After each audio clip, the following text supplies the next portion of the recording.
فرزند زہرا یہ حالات برے ہیں۔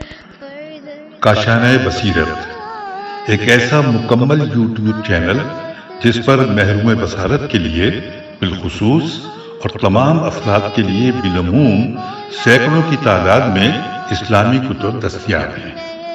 لہذا گزارش ہے کہ آپ اپنی ذمہ داری نبھاتے ہوئے کاشانۂ بصیرت کو سبسکرائب کرنے کے ساتھ ساتھ بیل آئیکن کو پریس کیجیے تاکہ آپ علم کے حصول کے ساتھ ساتھ مذہب اہل بیت کی اشاعت میں بھی اہم کردار ادا کرتے رہیں۔ کاشانۂ بصیرت، کاشانۂ بصیرت، کاشانۂ بصیرت۔ فرزند زہرا یہ حالات برے ہیں۔ السلام علیکم ورحمۃ اللہ وبرکاتہ۔ سامعین، آپ سماعت فرما رہے ہیں سیرت امیر المومنین حضرت علی ابن ابی طالب حصہ اول۔ مؤلف ہیں علامہ مفتی جعفر حسین علی اللہ مقامہ۔ آج ہم آپ کے سامنے اس کی 53 ریکارڈنگ پیش کر رہے ہیں، صفحہ نمبر 629، اور بیان جاری ہے جنگ صفین کا، اور جہاں سے ہم نے اس سلسلے کو منقطع کیا تھا وہیں سے آگے سے، اس کے آگے سے ہم وہاں سے دوبارہ جوڑ رہے ہیں۔ جب محرم 27 ہجری کا آغاز ہوا تو اس مہینے کی حرمت کی وجہ سے جنگ روک دی گئی۔ امیر المومنین نے اس وقتی التوائی جنگ سے فائدہ اٹھاتے ہوئے پھر سمجھوتے کی کوشش کی اور نامہ و پیام اور سفارتوں کا سلسلہ شروع کیا، اور عدی ابن حتم، زید ابن قیس، شبس ابن ربیع اور زید ابن حصفیہ کو معاویہ کے پاس بھیجا تاکہ انہیں سمجھائیں بجھائیں۔ چنانچہ یہ لوگ معاویہ کے پاس آئے۔ عدی ابن حتم نے گفتگو شروع کی اور معاویہ سے کہا، ہم تمہارے پاس مصالحت کا پیغام لے کر آئے ہیں۔ اگر تم ہماری آواز پر لبیک کہو تو یہ جنگ اور خونریزی بند ہو سکتی ہے، افتراق ختم ہو سکتا ہے اور امن بحال ہو سکتا ہے۔ تمہیں معلوم ہے کہ حضرت علی کے ہاتھوں میں مسلمانوں کی زمام قیادت ہے، سبقت اور فضیلت اور اسلامی خدمات میں ان کا کوئی ہمسر نہیں ہے۔ تمہارے اور تمہارے ساتھیوں کے علاوہ تمام اسلامی ممالک ان کی خلافت تسلیم کر چکے ہیں۔ تم ہٹ درمی سے باز آؤ اور اس عادانہ طرز عمل کو چھوڑ دو، ورنہ تم بھی ان مصائب اور آلام کا شکار ہو سکتے ہو جن کا سامنا اصحاب جمل کو کرنا پڑا تھا۔ معاویہ نے کہا، تم مجھے ڈرانا اور دھمکانا اور مروب کرنا چاہتے ہو؟ میں حرب کا بیٹا ہوں، ان دھمکیوں سے مروب ہونے والا نہیں ہوں۔ خدا کی قسم تم عثمان کے خلاف لوگوں کو بھڑکانے والے اور ان کے قاتلوں کے زمرے میں شامل ہو۔ مجھے یقین ہے کہ اس کی پادیش میں تم قتل کیے جاؤ گے۔ اس پر سبس ابن ربیع اور زیاد ابن حصفیہ نے کہا، ان باتوں کو چھوڑو، اس سے نہ تمہیں کوئی فائدہ پہنچ سکتا ہے اور نہ ہمیں۔ وہ بات کہو جو دونوں فریق کے لیے فائدہ ہو اور ہم ایک دوسرے سے دور ہونے کے بجائے قریب ہو سکیں۔ یزید ابن قیس نے کہا، ہم پیامبر ہیں، ہمارا کام پیام پہنچانا تھا، وہ ہم نے پہنچا دیا۔ اب تم جو کہو گے وہ ہم امیر المومنین تک پہنچا دیں گے۔ البتہ تم پر ہماری اتمام حجت ہوئی اور تمہیں اس چیز کی طرف دعوت دیں گے کہ جس سے امت مسلمہ میں تفرقے کے بجائے یکجہتی اور ہم آہنگی پیدا ہو۔ رہا علی کا فضل اور شرف تو وہ نہ تم سے مخفی ہے اور نہ مسلمانوں سے، اور تمہاری اور ان کی برابری کا کوئی سوال ہی پیدا نہیں ہوتا۔ لہٰذا تم اللہ سے ڈرو اور ان کے خلاف جنگی اقدامات سے باز آؤ۔ خدا کی قسم ہم نے زہد اور تقوی اور اوصاف و کمالات میں ان سے بڑھ کر کسی کو نہیں پایا۔ معاویہ نے کہا، تم لوگوں نے مجھے جماعت سے وابستگی کی دعوت دی، تو تمہیں معلوم ہونا چاہیے کہ جسے تم جماعت کہتے ہو وہ میرے ساتھ ہے، میں جماعت سے اور جماعت مجھ سے وابستہ ہے۔ رہی تمہارے امیر کی اطاعت تو یہ مجھے منظور نہیں، اس لیے کہ انہوں نے عثمان کو قتل کیا، جماعت میں تفرقہ ڈالا اور ان کے قاتلوں کو اپنے ہاں پناہ دی ہے۔ اگر میں یہ تسلیم بھی کر لوں کہ انہوں نے اپنے ہاتھ سے عثمان کو قتل نہیں کیا، لیکن اس میں تو شبہ نہیں ہے کہ قاتلین عثمان ان کے لشکر میں ہیں، وہ انہیں ہمارے حوالے کر دیں تاکہ ہم انہیں قصاصاً قتل کریں، پھر ہم اطاعت بھی کریں گے اور جنگ سے دستبردار بھی ہو جائیں گے۔ شبس ابن ربیع نے کہا کہ اے معاویہ، اگر عمار ابن یاسر کو تمہارے حوالے کر دیا جائے تو کیا تم گوارا کرو گے کہ انہیں قتل کر دو؟ کہا کہ میرے لیے معنی ہی کیا ہے، خدا کی قسم عثمان تو عثمان، میں ان کے آزاد کردہ غلام ناقل کے عوض بھی انہیں قتل کرنے میں دریغ نہ کرتا۔ شبس نے کہا زمین و آسمان کے مالک کی قسم تم بہت اونچی اڑنے لگے ہو اور ان بلندیوں کو چھونے کی کوشش کر رہے ہو جو تمہاری پہنچ سے بالاتر ہیں۔ تم عمار پر اس وقت تک قابو نہیں پا سکتے جب تک میدان لاشوں سے پٹ نہ جائے اور سروں کے انبار نہ لگ جائیں۔ آخر جب گفتگو کسی نتیجے پر نہیں پہنچتی نظر آئی تو یہ چاروں مایوس ہو کر اٹھ کھڑے ہوئے۔ ابھی آدھا راستہ طے کرنے نہ پائے ہوں گے کہ معاویہ نے ایک شخص کو بھیج کر زیاد ابن خصفہ کو بلایا اور ان سے کہا میں نے تمہیں ایک خاص مقصد کے لیے بلوایا ہے۔ تم بخوبی جانتے ہو کہ علی نے عثمان کو قتل کرایا ہے اور ان کے قاتلوں کو اپنے ہاں پناہ دے رکھی ہے۔ اگر تم میری بات مانو تو قصاص کے سلسلے میں میرا ہاتھ بٹاؤ اور اپنے قبیلے سمیت میرا ساتھ دو۔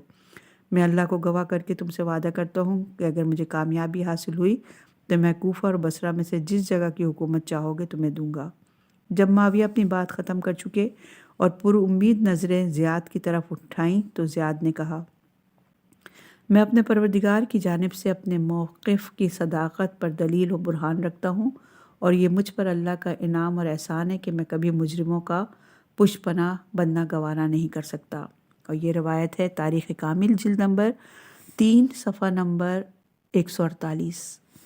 معاویہ نے یہ جواب سنا تو سر نیچے ڈال دیا اور عمرو ابن عاص نے کہا خدا ان لوگوں کو غارت کرے، ان سب کے دلوں کی دھڑکنوں اور لبوں کی جنبش یکساں ہے۔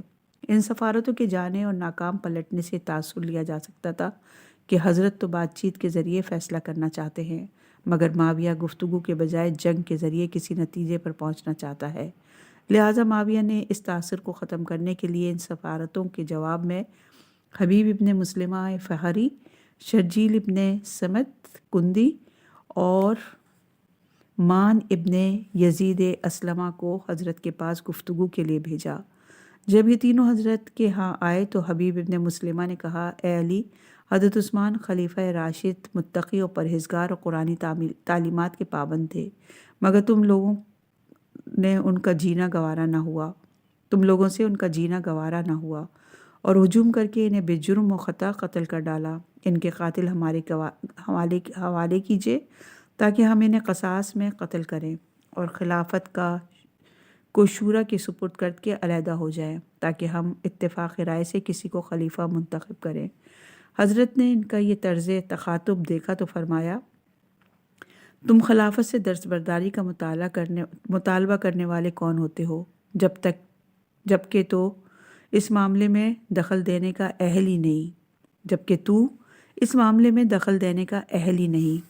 اور یہ روایت ہے تاریخ طبری جلد نمبر 4 صفحہ نمبر 4 پر۔ حبیب پیچ و تاب کھاتا ہوا اٹھ کھڑا ہوا اور کہنے لگا جب میرا اور تمہارا سامنا ہوگا تو پھر دیکھ لیجیے گا کہ میں کس طرح پیش آتا ہوں۔ حضرت نے فرمایا کہ تو سواروں پیادوں کے لشکر جرار کو لے کر بھی مجھ پر ٹوٹ پڑے تو میں تیری حقیقت کچھ نہیں سمجھتا، جا جو بن پڑے کر۔ شرجیل نے کہا میں بھی وہی کہنا چاہتا ہوں جو میرے ساتھی نے کہا، اور کیا مجھے بھی وہی جواب دیا جائے گا جو اسے دیا گیا؟ حضرت نے فرمایا کہ میں نے اسے جو جواب دیا وہ اسی کا اہل تھا، البتہ تمہیں دوسرا جواب دیا جا سکتا ہے۔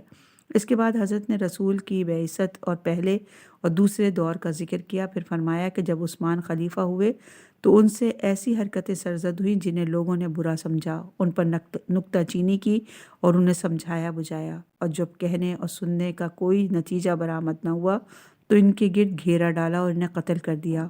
پھر لوگ جمع ہو کر میرے پاس آئے اور مجھ سے بیعت کے طالب ہوئے۔ میں نے مصلحت اسی میں سمجھی کہ انکار کر دوں، چنانچہ میں نے واضح الفاظ میں انکار کر دیا، مگر انہوں نے اصرار کیا اور اصرار کی حد کر دی اور کہنے لگے کہ لوگ آپ کے علاوہ کسی کی بیعت پر رضامند نہیں ہیں اور ہمیں اندیشہ ہے کہ اگر آپ نے بیعت کے لیے ہاتھ نہ بڑھایا تو لوگوں میں پھوٹ پڑ جائے گی، امن عامہ تباہ ہو جائے گا اور اسلام کو خطرناک صورتحال سے دوچار ہونا پڑے گا۔ ان حالات میں مجھے بیعت کے لیے مجبور ہونا پڑا، اور جب بیعت ہو چکی تو دو شخص طلحہ اور زبیر یہ دونوں سرکشی پر اتر آئے۔ حالانکہ وہ دونوں بخوشی میری بیعت کر چکے تھے۔ پھر معاویہ نے علم بغاوت بلند کیا، حالانکہ اسے نہ دین میں کوئی سبقت اور نہ اسلام میں کوئی درجہ حاصل ہے۔ وہ آزاد کردہ اور آزاد کردہ کا بیٹا ہے، اس کا باپ، اور وہ خود ہمیشہ اللہ اور اس کے رسول کے دشمن رہے ہیں۔ انہوں نے اسلام قبول کیا تو مجبوری کی صورت میں مجھے تعجب ہے تم نے اہل بیت رسول سے روگردانی اختیار کر لی ہے اور معاویہ کے دامن سے وابستہ ہو کر اس کے اشاروں پر چلنے لگے ہو، حالانکہ چاہیے تو یہ تھا کہ تم آل نبی کا ساتھ دیتے اور کسی کو ان کے مقابلے میں نہ لاتے۔ میں تمہیں اللہ کی کتاب اور رسول کی سنت کو زندہ کرنے، دین کے آثار کو باقی رکھنے اور باطل کے خلاف جہاد کرنے کی دعوت دیتا ہوں۔ شرجیل نے اس آواز حق کو سنا مگر اس سے کوئی اثر نہ لیا اور کہنے لگا، کیا آپ یہ مانتے ہیں کہ عثمان مظلوم مارے گئے ہیں؟ فرمایا کہ میں یہ نہیں کہتا وہ مظلوم تھے اور نہ یہ کہتا ہوں کہ وہ ظالم تھے۔ اس پر شرجیل اور مان ابن یزید بھڑک اٹھے اور کہا، جو یہ عقیدہ نہ رکھے کہ عثمان مظلوم مارے گئے تھے، ہم اس سے بیزار ہیں اور ہمارا اس سے کوئی تعلق نہیں ہے۔ یہ کہہ کر وہ اٹھ کھڑے ہوئے اور واپس چلے گئے۔ حضرت کو ان لوگوں کے متاثر ہونے کی پہلے ہی سے کوئی توقع نہ تھی، تاہم ان پر حجت تمام کر دی اور جب انہیں جاتے دیکھا تو یہ آیت پڑھی، تم نہ مردوں کو اپنی بات سنا سکتے ہو اور نہ بہروں تک اپنی آواز پہنچا سکتے ہو اور نہ تم اندھوں کو ان کی گمراہی سے راہ راست پر لا سکتے ہو۔ تم انہی لوگوں سے اپنی بات منوا سکتے ہو جو ہماری آیتوں پر ایمان لائے ہیں اور یہی لوگ تو ماننے والے ہیں۔ اس کے بعد حضرت اپنے اصحاب کی طرف متوجہ ہوئے اور فرمایا، ایسا نہ ہو کہ ضلالت اور گمراہی میں ان لوگوں کی کوششیں تمہاری کوششوں سے بڑھ جائیں، جبکہ تمہاری کوششیں حق اور اپنے پروردگار کی اطاعت کے سلسلے میں ہیں۔ اور یہ روایت تاریخ طبری جلد نمبر 4 صفحہ نمبر 5 پر ہے۔ جب محرم کا آخری دن گزرا اور افق پر سفر کا چاند دکھائی دیا تو امیر المومنین نے صلح کی ہر کوشش سے مایوس ہو کر مرثد ابن حارث جشمی کو فریق مخالف کی طرف بھیجا، جنہوں نے سپاہ شام کے سامنے کھڑے ہو کر اعلان کیا، اہل شام، امیر المومنین تم سے فرماتے ہیں کہ میں نے تمہیں مہلت دی تاکہ حق کو دیکھو، بھالو اور اس کی طرف رجوع کرو۔ میں نے تم پر خدائے بزرگ و برتری کی کتاب سے حجت تمام کر دی اور اس کی پیروی کی تمہیں دعوت دی، مگر تم تمرد اور سرکشی سے باز نہیں آئے اور ناحق کی آواز پر لبیک کہنے کے لیے آمادہ ہوئے۔ اب میں نے تمام تعلقات اور گفت و شنید کا سلسلہ قطع کر دیا ہے۔ بے شک اللہ خیانت کرنے والوں کو دوست نہیں رکھتا۔ یہ روایت تاریخ طبری جلد نمبر 4 صفحہ نمبر 6 پر ہے۔ اس اعلان کے ہوتے ہی جنگ کی تیاریاں شروع ہو گئیں، آگ کے الاؤ روشن ہو گئے، مشعلیں جلائی گئیں اور راتوں رات پرے بند گئے، صفیں جم گئیں اور عراقیوں شامیوں نے اپنے اپنے مورچے سنبھال لیے۔ امیر المومنین نے اپنے لشکر کو ترتیب دیا، سواروں میں عمار ابن یاسر کو اور پیادوں پر عبداللہ ابن بدیل ایک خزائی کو افسر مقرر کیا اور کوفے کے سواروں پر مالک اشتر کو اور بصرہ کے سواروں پر سہیل ابن حنیف کو اور اہل بصرہ کے پیادوں پر قیس ابن سعد کو سالار متعین کیا۔ میمنہ اشس ابن قیس کے اور میسرہ عبداللہ ابن عباس کے زیر نگین کیا۔ میمنہ کے پیادوں کو سلیمان ابن سرد اور میسرہ کے پیادوں کو حارث ابن مرہ عبدی کی ماتحتی میں دیا اور ہر قبیلے پر اسی قبیلے کا ایک ایک سردار نامزد کیا اور رعیت جنگ ہاشم ابن عتبہ مرقال کے سپرد کیا اور لشکر کو ہدایت دیتے ہوئے فرمایا، جب تک وہ پہل نہ کریں تم ان سے نہ لڑنا، کیونکہ تم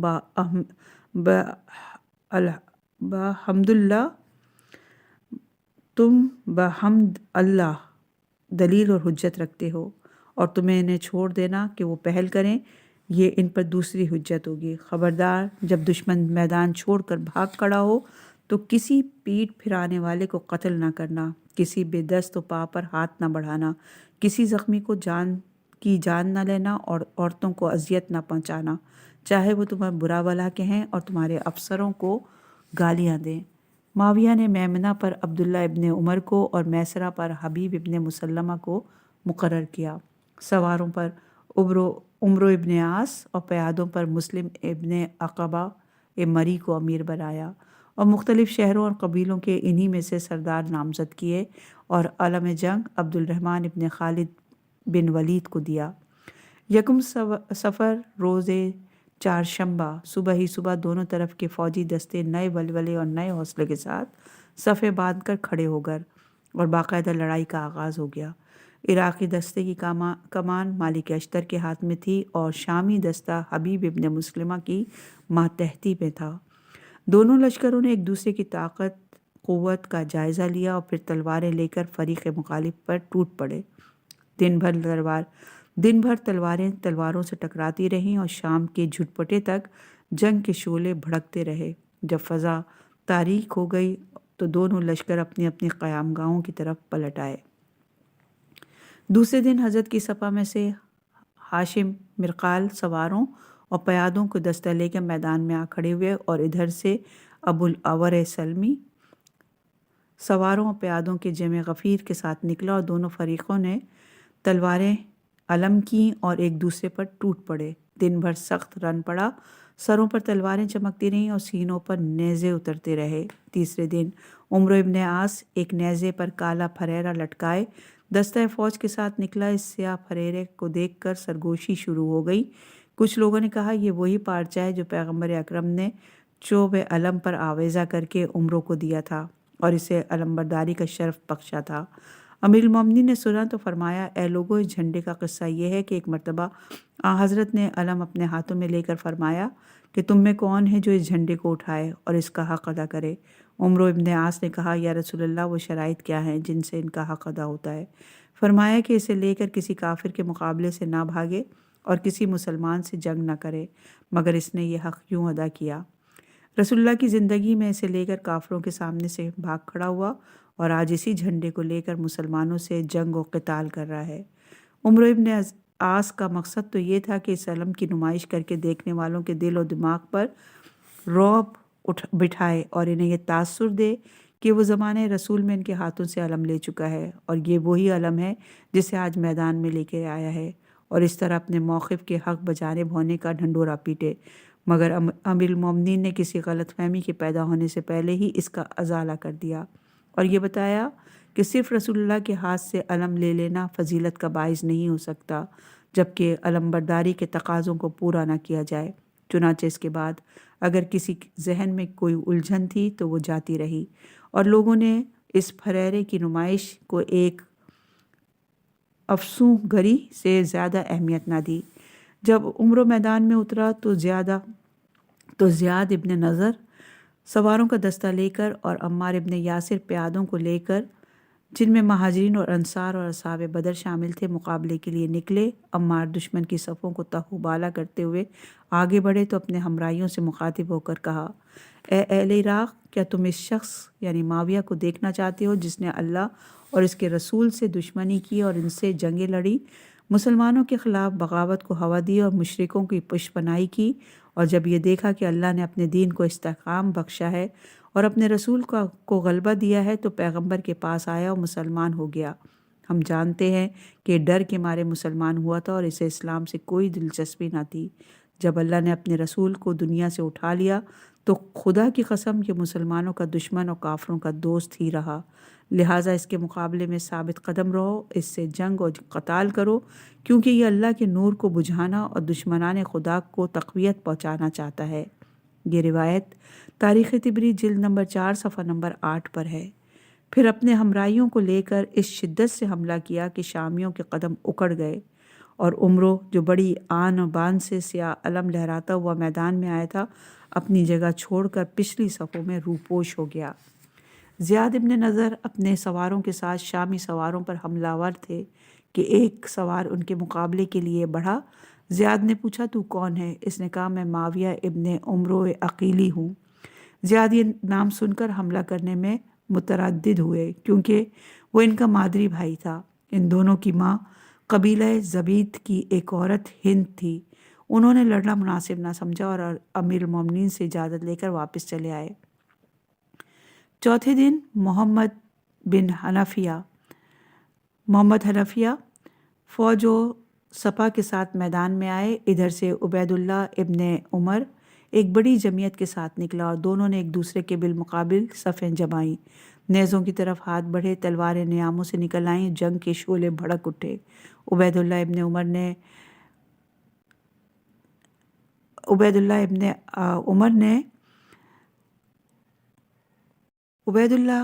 عمر نے حنفیہ کو مقابلے کی دعوت دی۔ محمد ابن حنفیہ اس کی آواز پر تڑپ کر باہر نکلے اور تیزی کے ساتھ آگے بڑھے۔ امیر المومنین نے دیکھا تو پوچھا کہ یہ کون ہیں؟ بتایا گیا کہ ابن حنفیہ ہیں جو عبید اللہ ابن عمر کے مقابلے کے لیے جا رہے ہیں۔ حضرت نے یہ سنا تو محبت کا جوش رک نہ سکا، فوراً گھوڑے کی رکاب میں پیر رکھا اور اب ابن حنفیہ کے قریب پہنچ کر نیچے اترا اور فرمایا کہ تم میری سواری کی باگ تھامے رہو، میں ابھی پلٹ کر آتا ہوں۔ یہ کہہ کر آپ ابن عمر کے قریب آئے۔ اس نے ابن حنفیہ کے بجائے امیر المومنین کو دیکھا تو چہرے کا رنگ اڑ گیا، کہنے لگا میں آپ سے لڑنا نہیں چاہتا، اور یہ کہہ کر پچھلی صفوں میں چلا گیا۔ حضرت واپس ہوئے اور جب اپنی سواری کے پاس پہنچے تو ابن حنفیہ نے کہا بابا آپ نے مجھے کیوں روک دیا؟ اگر مجھے جانے دیتے تو میں اسے قتل کیے بغیر نہ پلٹتا۔ فرمایا مجھے تم سے یہی امید تھی، مگر میں پوری طرح مطمئن نہ تھا کہ تم اسے مار گراؤ گے، اس لیے مجھے خود جانا پڑا۔ کہا کہ بابا میں آپ کو روکنے کی جرت نہ کر سکا، ورنہ مجھے یہ گوارا نہ تھا کہ آپ اس ذلیل و کمینے فطرت کے مقابلے میں جائیں۔ 5واں دن عبداللہ ابن عباس سواروں اور پیادوں کے دستے سے لے کر نکلے اور ادھر سے ولید ابن عقبہ اپنے سواروں پیادوں کی قیادت کرتا ہوا نکلا۔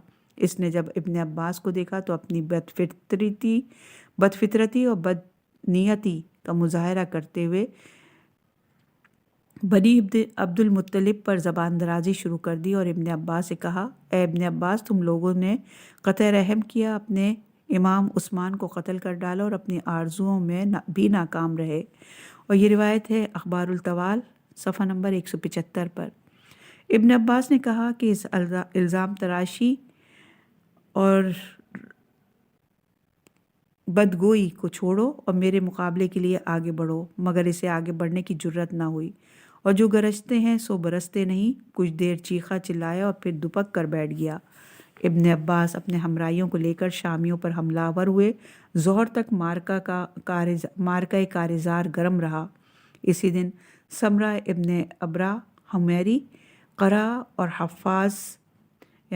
اور حفاظ کی ایک متعدد جماعت کے ساتھ شامیوں سے الگ ہو کر امیر المومنین کے لشکر میں شامل ہو گیا، جس سے معاویہ کو اچھا خاصا دھچکا لگا، کیونکہ یہ ان کے موقف کے خلاف انہی کی جماعت کی عملی شہادت تھی۔ چھٹے دن عراقیوں کی صف سے قیس ابن سعد انصاری اور شامیوں کی لشکر سے ابن ذیلقلح حمیری میدان میں اترے۔ ظہر تک جنگ کا سلسلہ جاری رہا اور پھر اپنی اپنی صفوں میں واپس چلے گئے۔ 7ویں دن سپاہی امیر المومنین کی طرف سے مالک اشتر اور ادھر سے حبیب ابن مسلمہ ایک دوسرے کے سامنے صف آرا ہوئے۔ سپاہی شام سے حجر اشر کندی گھوڑے پر سوار ہو کر مبارز طلب ہوا اور اس کے مقابلے میں اس کے ہم نام اور ہم قبیلہ حجر ابن عدی جو حجر الخیر کے عقب سے یاد کیے جاتے تھے نکلے۔ دونوں نیزے تان کر ایک دوسرے پر حملہ آور ہوئے۔ اسی اثنا میں لشکر شام کا ایک سپاہی خزیمہ ابن ثابت اسدی بیچ میں کود پڑا اور حجر الخیر پر حملہ آور ہو کر ان کا نیزہ توڑ ڈالا۔ چند عراقی سپاہیوں نے یہ دیکھا تو آگے بڑھ کر خزیمہ اسدی کو قتل کر ڈالا اور حجر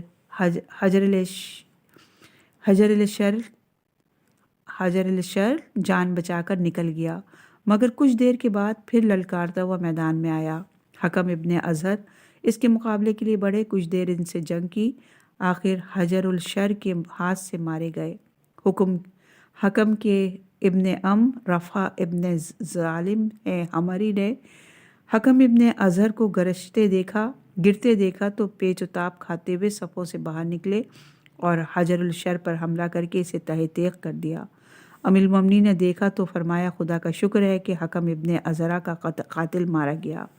میدان میں تلواریں چل رہی تھیں اور عراقی اور شامی ایک دوسرے پر حملہ کر رہے تھے۔ عراقی دستے کا ایک سپاہی ابو ایوب شامیوں پر حملہ کر کے صفوں سے باہر نکلا، دیکھا کہ ایک شامی عراقیوں کی صف پر حملہ کر کے پلٹ رہا ہے۔ جب دونوں ایک دوسرے قریب ہوئے تو تلواریں کھینچ لی اور حملہ کر دیا، اور ابو ایوب نے اس کی گردن پر اس طرح چابک دستی سے تلوار ماری کہ گردن کو چیرتی ہوئی پار نکل گئی اور سر جوں کا توں اس کے دھڑ پر رکھا رہ گیا۔ دیکھنے والوں نے یہ سمجھا کہ وار خالی گیا، مگر جب اس کے گھوڑے نے حرکت کی تو سر دھڑ سے الگ ہو کر زمین پر گر پڑا۔ لوگوں نے یہ دیکھا تو نعرہ لگایا اور دل کھول کر ابو ایوب کی تیغ زنی کی داد دی، اور جب وہ پلٹ کر امیر المومنین کے سامنے آیا تو آپ نے فرمایا کہ شاعر کا یہ شعر تمہارے حسب حال ہے۔ ہمارے آباء و اجداد نے ہمیں تیغ زنی کی تعلیم دی ہے اور ہم اپنے بیٹوں کو یہ تعلیم دیں گے۔ اس خونی ہنگاموں میں بھی حضرت کی یہ کوشش رہی کہ یہ جنگ اور خون ریزی بند ہو اور صلح اور آشتی کی صورت نکل آئے۔ اگرچہ امیر شام کی ضد اور ہٹ درمی کو دیکھتے ہوئے اس کی امید نہیں کی جا سکتی تھی، مگر پھر بھی مزید اتمام حجت کے لیے آپ نے مصحف ہاتھوں پر اٹھایا اور اپنے لشکر والوں سے مخاطب ہو کر فرمایا کہ تم میں کون ہے جو اس مصحف کو لے کر شامیوں کے پاس جائے اور انہیں قرآن مجید کے فیصلے پر عمل کرنے کی دعوت دے۔ ایک نوجوان صفوں سے باہر نکل کر حضرت کے سامنے آیا اور کہا، میں اس کے لیے حاضر ہوں۔ حضرت نے دوبارہ دریافت کیا، مگر اس نوجوان کے علاوہ کوئی تیار نہ ہوا۔ آخر حضرت نے اسی کو مصحف دے کر روانہ کیا۔ اس نے مخالف صفوں کے قریب پہنچ کر کہا، اے لوگوں، امیر المومنین تمہیں قرآنی تعلیمات پر عمل پیرا ہونے کی دعوت دیتے ہیں۔ آؤ ہم اس کے فیصلے پر اپنے جھگڑے نمٹائیں اور قتل و خونریزی سے ہاتھ اٹھائیں۔ مگر کسی نے اس کی بات پر کان نہ دھرا، اور اس کا وہی حشر ہوا جو میدان جمل میں مسلم مجاشی کا ہوا تھا، جو چند شامیوں نے ہجوم کر کے اسے قتل کر دیا۔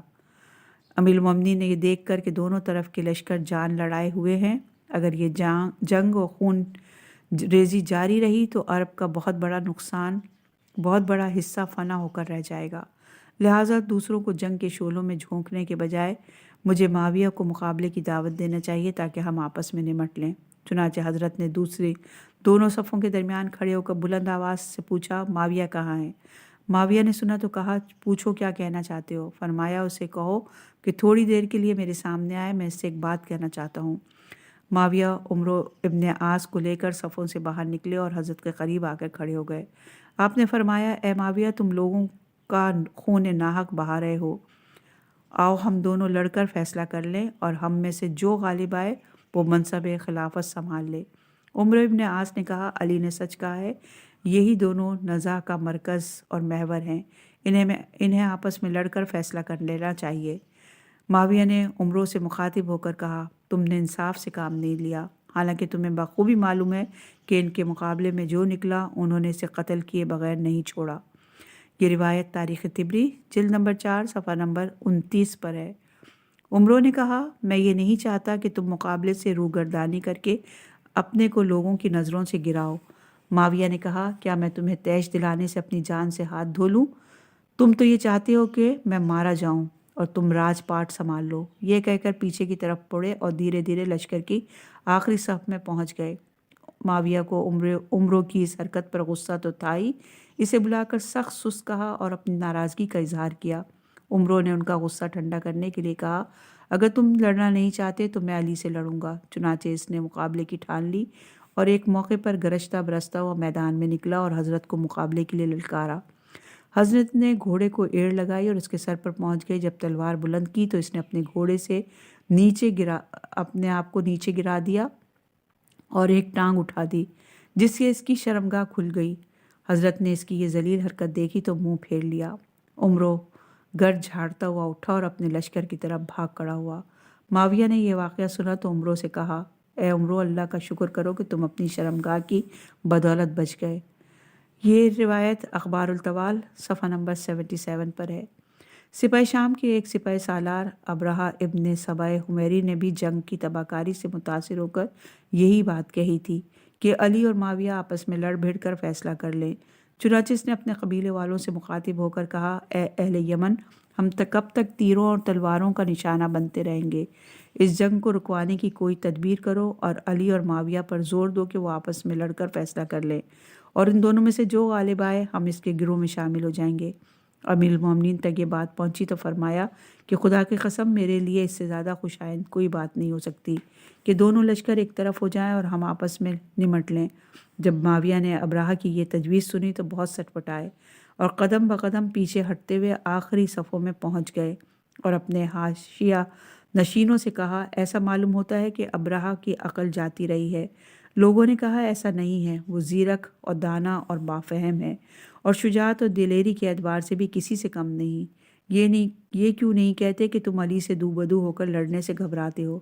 معاویہ تو خاموش رہے، البتہ عمرو ابن داؤد کو جوش آیا اور کہنے لگا، امیر لڑنا نہیں چاہتے تو میں علی سے دو دو ہاتھ کروں گا۔ یہ کہہ کر وہ دونوں صفوں میں کھڑا ہو کر لڑکانے لگا اور حضرت کو دعوت مبارزات دی۔ آپ نے اس کی سرکوبی کے لیے قدم بڑھایا۔ کچھ لوگوں نے کہا، امیر المومنین آپ اس ذلیل کے مقابلے کے لیے نہ جائیں، ہم میں سے کسی کو حکم دیں اور اسے ٹھکانے لگا دیں۔ مگر حضرت نے خود ہی آگے بڑھ کر اس کے سر پر اس طرح تلوار ماری کہ اس کا آدھا دھڑ ایک طرف اور آدھا دھڑ دوسری طرف گرا۔ لوگ حضرت کے زور بازو اور تلوار کی کاٹ پر لرز اٹھے اور دیکھنے والوں پر دہشت طاری ہو گئی۔ جب عروہ دو ٹکڑے ہو کر گرا تو اس کے ایک ابن عم نے جذبہ انتقام سے مشتعل ہو کر حضرت پر حملہ کیا۔ حضرت نے اس کا وار خالی دے کر اس پر نیزہ مارا۔ نیزہ اس کے سینے میں گڑ گیا اور اس نے زمین پر گر کر دم توڑ دیا۔ معاویہ نے اپنے دو آدمیوں کو قتل ہوتے ہوئے دیکھا تو پیچ و تاب کھا کر کہا، تم میں کون ہے جو عروہ اور اس کے ابن عم کے قاتل علی سے دو بدو ہو کر لڑے، یہ موقع پا کر انہیں قتل کرے؟ ولید ابن عقبہ نے کہا، مناسب تو یہ تھا کہ تم خود ان کے مقابلے کے لیے نکلتے۔ کہا، وہ پہلے بھی مجھے للکار چکے ہیں، مگر یہ لشکر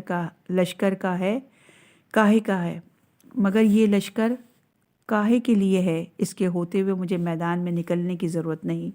عقبہ ابن ابی سفیان نے کہا، تمہاری رائے صائب ہے، وہ للکاریں بھی تو تم ٹال جاؤ۔ جب معاویہ کے بار بار کہنے پر بھی کسی نے حضرت کے مقابلے میں نکلنے کی جرت نہ کی تو انہوں نے بصر ابن ابی ارطات سے کہا، تم ان سے لڑو گے؟ کہا کہ بہتر تو یہ تھا کہ تم ہی ان سے دو بدو ہو کر لڑتے، اور اگر تم یہی چاہتے ہو کہ میں لڑوں تو مجھے انکار نہیں ہے۔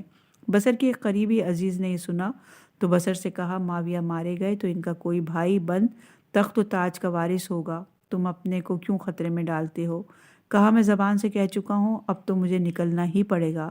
اس شخص نے یہ سنا تو بصر کو مخاطب ہوتے ہوئے یہ شعر پڑھے، اگر تم ان کے پائے کے ہوتے تو بے شک ان سے لڑتے، ورنہ یاد رکھو کہ شیر بکریوں کو کھایا جایا کرتا ہے۔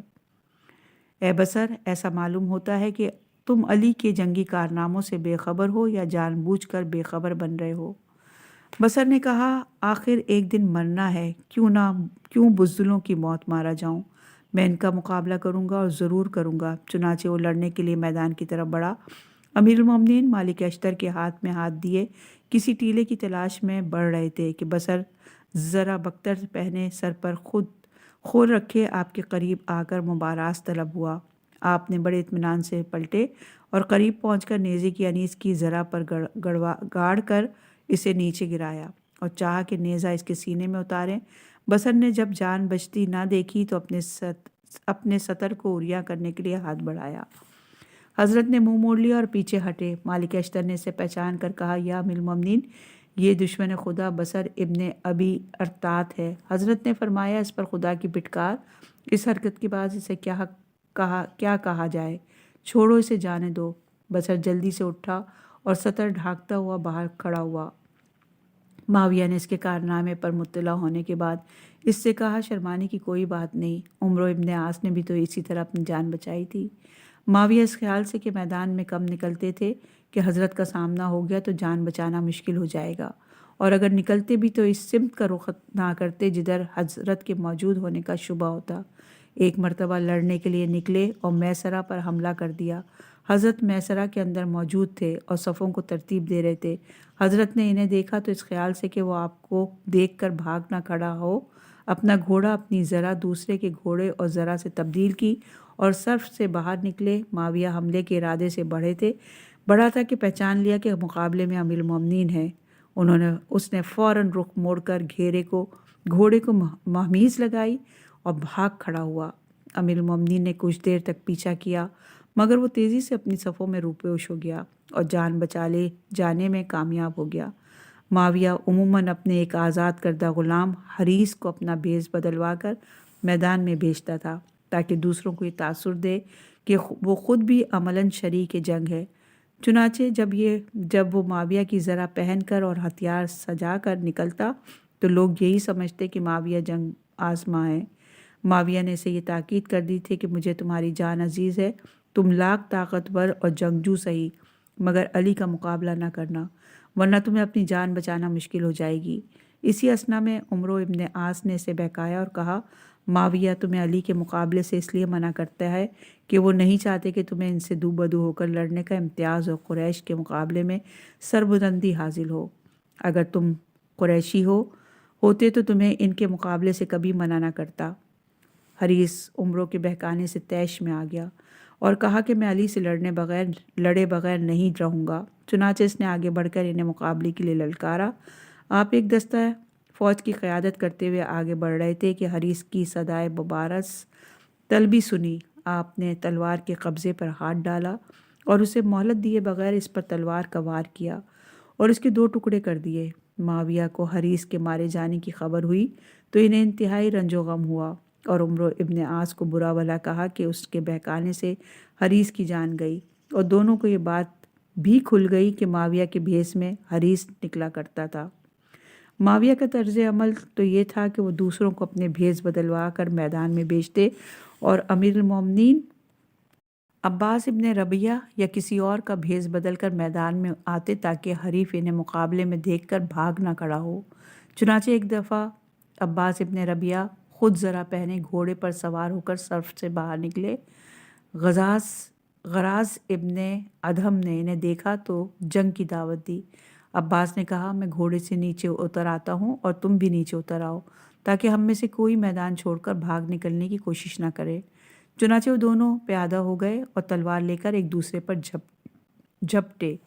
وار پر وار ہوتے رہے مگر تلواریں ڈھالوں اور آہنی خوردوں سے ٹکرا کر رہ جاتی۔ ہر ایک اپنے حریف کو زیر کرنے کے لیے داؤ پیچ دکھاتا مگر کوئی مغلوب ہوتا نظر نہ آتا۔ اتنے میں عباس کو غراز کی زرہ کا ایک حلقہ ڈھیلا نظر آیا۔ انہوں نے ہاتھ کی صفائی سے اس حلقے کو تلوار کی نوک پر پرو لیا اور جھٹکا دے کر زرہ کے حلقے چیر ڈالے، پھر تاک کر ایسا وار کیا کہ تلوار ہڈیوں کو توڑتی سینے میں اتر گئی۔ غراز پیٹھ کے بل زمین پر گرا اور گرتے ہی بے حس و حرکت ہو گیا۔ عراقیوں نے عباس کی مہارت اور چابک دستی پر اس زور سے تکبیر بلند کی کہ پوری فضا گونج اٹھی۔ امیر المومنین نے تکبیر کی آواز سنی تو پوچھا کہ یہ کون تھا جس نے دشمن کو مار گرایا؟ لوگوں نے کہا، عباس ابن ربیعہ تھے۔ حضرت کے تیور بگڑ گئے اور عباس کو بلا کر کہا، تمہیں حکم دیا تھا کہ اپنی جگہ پر ٹھہرے رہو اور اسے خالی نہ چھوڑو۔ کہا کہ یا امیر المومنین، یہ کیسے ہو سکتا تھا کہ مجھے مقابلے کے لیے للکارا جائے اور میں خاموش رہوں؟ کہا کہ دشمن کا مقابلہ اتنا ضروری نہیں ہے جتنا امام کے حکم کی پابندی ضروری ہے۔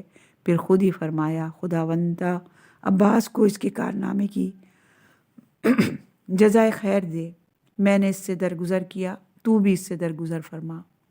معاویہ کو غراز کے مارے جانے کا علم ہوا تو بہت نالاں ہوئے اور لشکر والوں سے کہا کہ تم میں سے کوئی جو عباس کو قتل کر کے غراز کے خون کا بدلہ لے۔